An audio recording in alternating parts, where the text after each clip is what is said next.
You might have heard that live shopping is exploding. And I have to tell you, I have been on Whatnot for a couple of weeks now, and I see why it is. Now, Whatnot is my sponsor, and they are the reason I got on the platform and checked it out. I'm glad they did. They made it easy for me. I'm going to make it easy for you. I love it. Whatnot is where you get great products without paying full price. It's that simple. I'm hooked on their live shows, too. You got to see them. They're so much fun. And I see why Whatnot has climbed to the top of the App Store. And listen, if you're selling online, or maybe you have a storefront and you're hoping people will find your listing or maybe walk in your store, Whatnot flips that, because on Whatnot, you go live and you sell directly to people in real time. And I may admit, although you didn't hear from me, I may have picked up a couple of power tools or so in the past couple of days. I'm just saying. Whatnot, it's the largest dedicated live shopping platform with beauty, collectibles, electronics, luxury, fashion, even cookies, and anyone can sell. In fact, people who sell on Whatnot sell 10 times as much as any other major marketplace.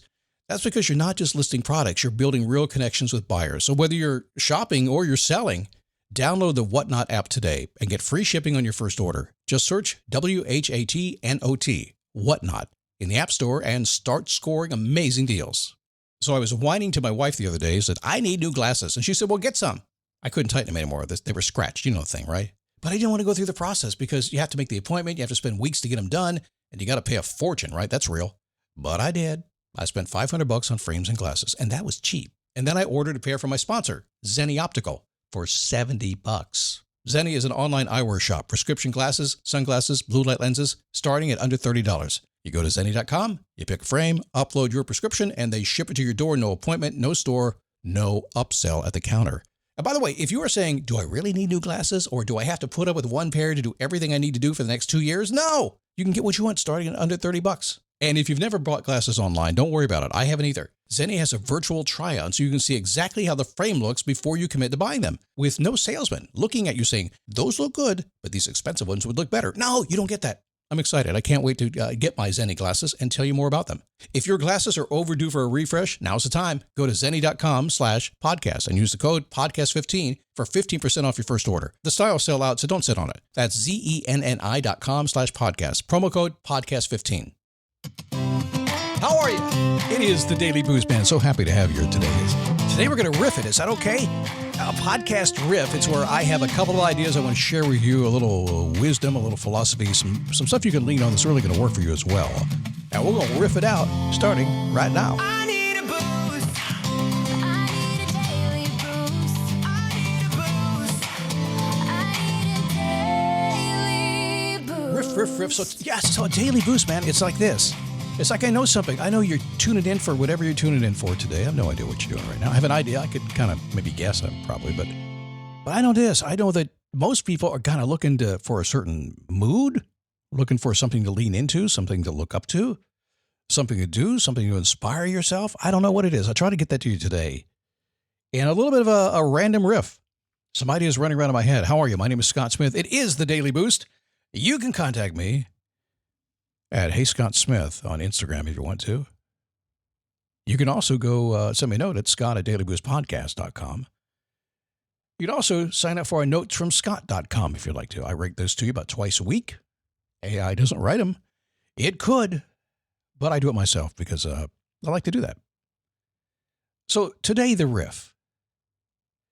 I guess I can sum this up by saying we want to stay constant in what we do. I talked yesterday about focusing on what does work, what's not going to change.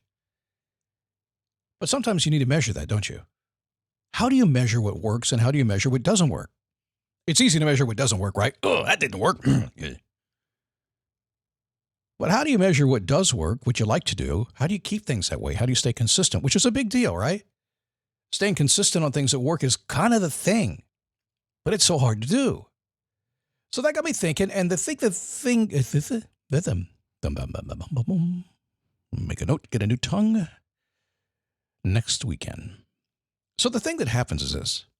I was sick. I was sick for about a month. I think I had a really bad head cold. There was a chance I had COVID. I didn't go anywhere. I stayed home for probably 5 days. So I think I was okay, but I was just tired. It was bad. But I hear the head cold thing is really, really bad. And then I got the allergy thing after that. It was really bad.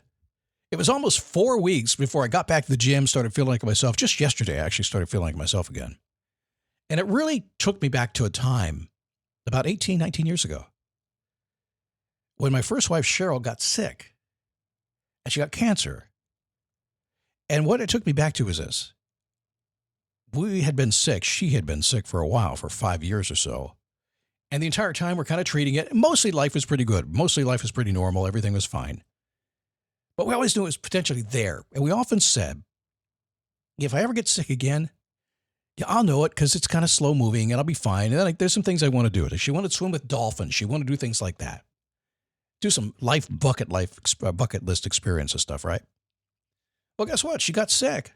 And as soon as you get sick, you kind of get sick because you feel bad and you go to the doctor. Doctor, I feel bad. You go, uh-oh, something's changed. And suddenly she couldn't do any of that stuff. Suddenly your immune system starts making you feel bad. The drugs start making you feel bad. Before you know it, you actually can't do what you want to be doing. It's crazy how it works. So that got me thinking about it because having been sick the way I was the last couple of weeks, I couldn't do the things I wanted to do. And I was very frustrated by it. So I always try to remember that. I always try to make note of that, really the standard is, do you feel like yourself? Can you think you're like yourself? Can you physically do the things you want to do? Are you taking it for granted? Because it can go away so fast. Are you doing that today? Maybe you don't feel good today. Maybe you're hanging out and don't feel good. I don't know. Maybe you feel fantastic and you're not thinking about anything else. But I have to tell you, it changes so quickly. So when you become very present in the moment and start thinking about that, hard to do, by the way. I say, when I got sick, I didn't think about anything but ick. Didn't like it. So I'm enjoying it right now because I want to stay here. So it's a little bit of a litmus test. If you're alive or you're living, fully embracing it, whatever that is to you. That doesn't mean jumping up and down and doing a TikTok dance. It just means whatever is you being alive. Are you doing that? Are there other ways you measure yourself? That led me to another train of thought. I was thinking about being strong because I'm at the gym this week. I'm back lifting weights, and amazingly, I haven't lost that much strength, and I lift pretty heavy. I'm benching 225 pretty easily these days. A lot of other stuff, having a good time with it. And my buddy today, Daniel, was asking me, he said, well, you keep showing up because you don't get a lot of gray hairs like me. You get more white hairs these days than I ever thought I would have. Not too many of us that show up at 7 o'clock in the morning to work out. He said, what's your motivation? I said, well, aside from functional fitness, he said, well, so what's functional fitness to you? And the first thing that came to my mind was this. The church I've been going to for a couple of years was in a cafeteria for 8 years. And as part of being in a cafeteria, every Friday, the church has to be set up. So every other Friday, I would volunteer and I would build the church in about an hour and 15 minutes with a bunch of other people. I set up the stage, and setting up the stage for the band included a speaker stack. The subwoofers weighed 90 pounds. The main speaker weighed about 40 pounds. It was sitting up about 6 feet above the floor. So it had to be set up every single week. Functional fitness means to me that I could pick up that 90-pound speaker and flip it around and do what I want to do with it, and pick up that 40-pound speaker and put it up on top of the pole. And I could take it down and put it away too. And for a year, I did that. And I always knew if I wasn't going to the gym regularly, because suddenly it was hard to move that speaker around. And people said, hey, man, you can get some help. Just call for some help. Yes, I could. And yes, I probably should have. And a couple times I did. Did I want to? No. Was it ego? No. It was a test. It's me seeing if I had the level of fitness to be able to do that. It's like eating. If I want to keep my weight in the right spot, I only have to do one thing. Eat what my wife feeds me. I am not fooling you. I am on the eat what my wife feeds me diet. She can make me her man just by doing that. Now, I do that all the time. I always eat exactly what my wife feeds me. But she checks my credit card. She knows I eat things she doesn't feed me too. That's the problem. But I always know something. I have a standard. I have a good wife. Eats very healthy, likes to take care of me, likes to cook. All I have to do is let her do it. And if I do that, things are fine. Couple of standards, right? What are your standards? I see you. Avatar: Fire and Ash is now streaming on Disney+. It's the film critics are calling the best Avatar yet. Go, go, go, go! A true epic and completely jaw-dropping. This is the only pure thing in this world. Return to Pandora on Disney+. It will be an adventure for the whole fam. And watch the Oscar-winning phenomenon at home. This is sick! Avatar: Fire and Ash, now streaming on Disney+. Rated PG-13. How do you measure yourself? How do you know when things are right? How do you know when you're doing what you're supposed to be or want to be doing? How do you know when things are stable? How do you know when you have that peaceful base? There are any number of things we could talk about where you can measure it. I bet you right now, if you thought about it, there are some things that you just know when this is right, the world's right. And when this is wrong, it's wrong. What is that for you? In my inner circle group, we dwell on the peaceful base all the time. A lot of people don't like me to talk about a peaceful base. What does that mean? It means know what works for you and making sure it's always working for you in all areas of your life. It's not everything. It's just the areas that are important for you. But it also means something else. Once we have everything dialed in and we work at that, continuously pay attention that we have things going our way, now we can go any place we want to go. Every dream, every ambition, anything you want to do is possible when you have a peaceful base. But you can only have a peaceful base when you can actually quantify it and know what that means. Lifting a 90-pound speaker. That's what it meant. Now, I don't have to do that anymore. We have a new building now. I don't have to move the speaker anymore. And to be honest with you, I'm a little freaked out. Yeah, it's kind of hard to hold myself to that standard of moving that weight around. I'm strong enough, but yes, it was a standard, right? And now I'm not doing it. The church has a brand new building. We're not doing that anymore. I've been retired from that job. I'm like, what's my motivation now to keep lifting weights like that? I don't have it yet. I'll figure it out because I know that's going to be the driver. That's the why. And when you have a why, you can do anything. It starts with a what, though. I do this show sometimes. I do the show different than a lot of people do it. What do they tell you when you get older? What does everybody tell you about your mind when you get older, right? Well, they all say, well, when you retire, do some crossword puzzles. I'm retirement age. I'm not going to retire. That's not my thing. Do crossword puzzles. Keep your brain sharp. Your brain's not going to be sharp doing a crossword puzzle because there's no stakes at doing a crossword puzzle.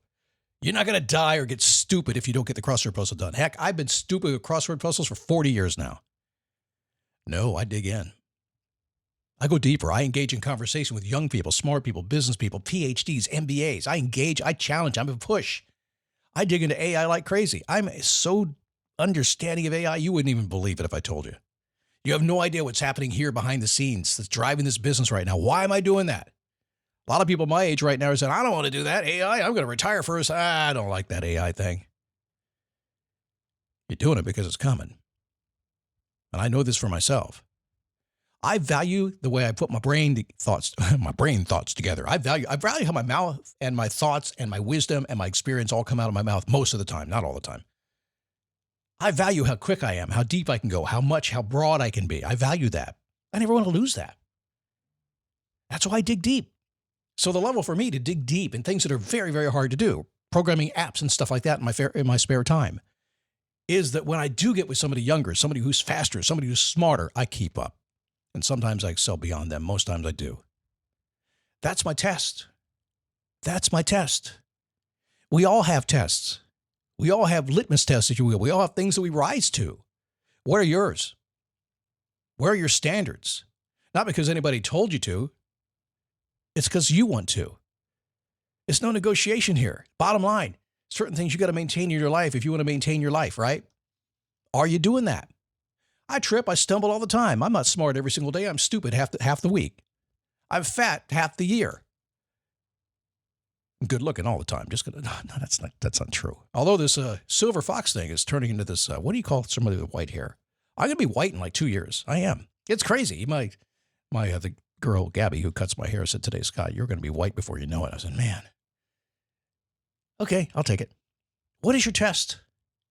What do you hang on to? What makes you feel like you got it going on? What makes you feel smart, like you're growing? Because I got to tell you this. I think Tony Robbins a long time ago is the first guy who said this. If you're not growing, you're dying. A long time ago, he said those words, didn't he? He's right. I've heard it from other people as well. I've studied it as well. It goes far, far, far further back than Tony Robbins, trust me. So what's making you grow? What's making you stretch? What's making you hang on? What's making you go for it? What's making you so uncomfortable you don't even want to hear it anymore? And I'm not talking personal growth and motivation. You can go to ChatGPT right now and it'll tell you exactly what to do. Are you going to do it? What we do around here is I don't worry about that stuff. You know what to do. You can go and chat or Claude or wherever you want, and it'll tell you exactly what to do. But will you do it? Will you measure yourself by something that's meaningful to you? Will you make it happen every single day? Will you do that? My guess is the answer is some of the time, maybe. I'm not insulting you. That's everybody. But the more you do it, happier you're going to be. I know it's hard. I know. All good things for you that keeps you alive. They're kind of hard to do. You weren't meant to just goof off and do nothing. You're meant to make a difference and work. That sounds bad the way I said, but we were meant to work. We're supposed to do that.